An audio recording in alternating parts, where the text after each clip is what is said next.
Hello, friend, and welcome to the 10-Minute Mind Shift Podcast. I'm your host, Janet Cagle, certified life coach, business strategist, and lover of all things related to up-leveling my life and yours. My goal is to help you experience a mind shift that gets you one step closer to your goals, whatever they are.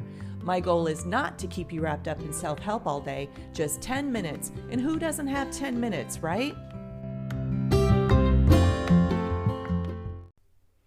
While I was doing some research for this podcast recently, I ran across this statement.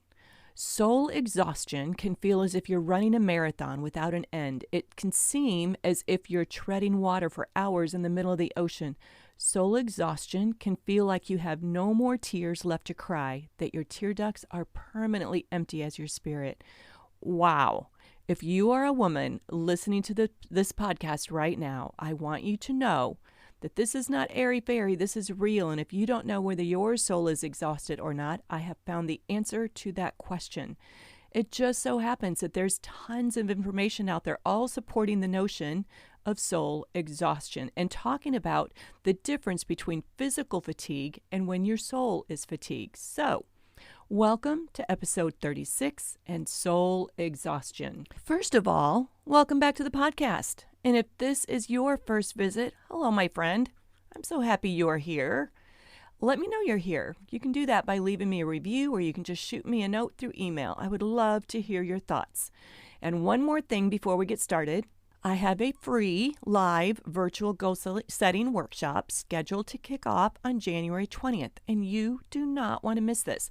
I teach goal setting and goal getting in a way that you have never experienced before. You can access the link in the show notes. All right, let's dive in. First, let's see if you might be suffering from soul exhaustion, and then we will talk about how we created the soul exhaustion, and then exactly what to do about it. See if this is you.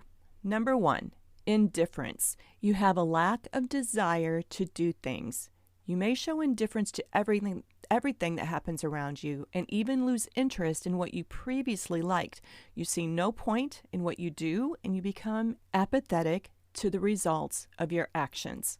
Number 2, chronic fatigue. You get a full night's sleep and yet you lack desire to get out of bed. Now, don't get this confused with how awesome it is to just lay in bed for a little bit, soaking up the idea of starting the day. I don't know anyone who bounds out of bed except on mornings of a horse show. It's amazing how quickly I jump out of bed on those days. This fatigue would present itself like a total lack of desire, okay? Number 3, daydreaming to escape reality. You often think about the past and are afraid of the future. The main thing is that you don't like the present moment and you try to distract yourself from it by any possible means. You still go back to your daily duties and the dissatisfaction of life just increases due to the mismatch of reality and your dreams. Number 4, extreme emotions. Becoming angry at the small stuff, sudden onset of crying for no reason at all, super sad and then super happy. Mood swings that are out of character for you. Number 5, pretending. You pretend to be happy when you feel like you are dying inside. You smile, but you don't want to. Number 6, feelings of aloneness. Feeling like no one understands you, no one accepts you, and that no one can help you. Number 7, a desire to hide. You may want to sit in the corner, be inconspicuous. You feel like you are pulling back from relationships. You want to be left alone. Number 8, negative thoughts. Your brain has a negative bias, but this is different. This is a focus and a concentration of negativity, of ick, just plain ick that you feel like you can't shake. All right, so did you identify with any of those 8 points? It might be worth thinking about a soul cleanse. Let's talk about how we got here and then what we can do about it. So, number 1, you are not keeping promises to yourself. You say you're going to do something and then you don't.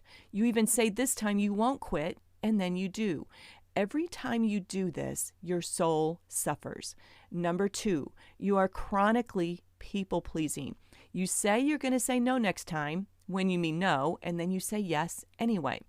Every time you do this, you lose yourself a little more into the resentment of the things that you are doing for others.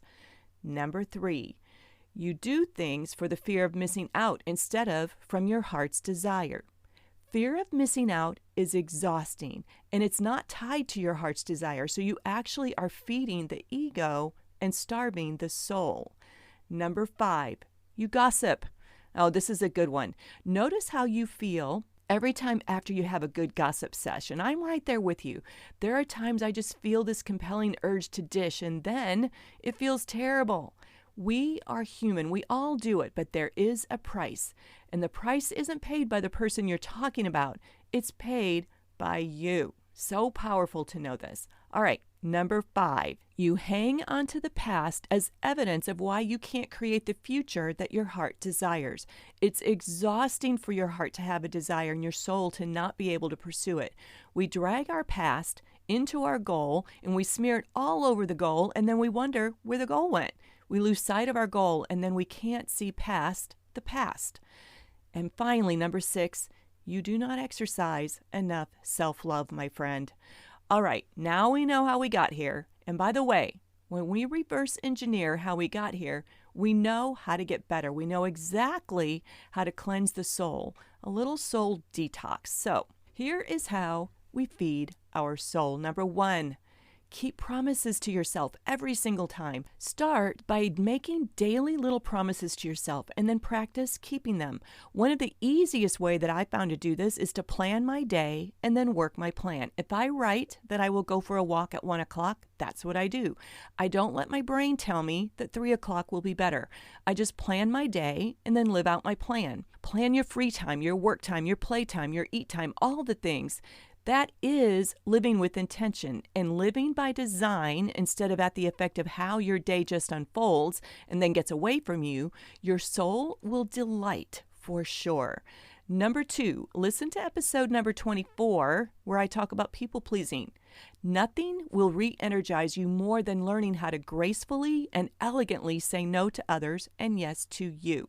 Learning this will have you on the path of the deepest expression of self-love and love for others. Number 3, enoughness. Practice sitting in enoughness regularly. This helps you get in touch with the parts of you that right now are sitting in fear. Fear of missing out. Fear of missing out is a scarcity mindset. Enoughness is an abundant mindset. Number 4, when you notice another person coming to mind and you want to talk about them, only say nice things, uplifting things, kind things, or nothing at all.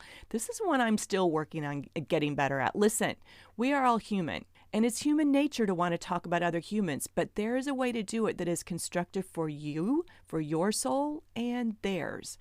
Number 5, stop dragging your past into your future. Let your future be exactly what you want, not more of the same. Let your goal have a chance this year. Allow it to come into your life. Step into the person that you are becoming and out of the person that you have been. Number 6, finally, self-love. And I'm not talking about spa treatments and pedicures, although I love those very much. I mean true love, thoughts of true and unconditional love for the human that you are, all of your flaws, all of your quirks, and all of your demons, and all of the amazingness of the human that you are. This is the most important thing that you can do for your soul if it's exhausted. This is your opportunity to repair the relationship that you have with you. This is the best work that you will ever do. All right, my friend, that is what I have for you today. When this is published, we will be well into the holiday season and during a time that many of us have never experienced before. And I'm thinking about all of you during this time and sending you good vibrations of a peaceful and enlightened and a richly blessed holiday season. My love to you and your family, and now have the best week ever. That's a wrap of the 10-Minute Mind Shift podcast. I hope that you were able to experience your own mind shift today. Listen, if you're ready to take this work to the next level, I highly recommend Life by Design Academy. It's my one-on-one coaching program that offers you a transformation at the speed of life.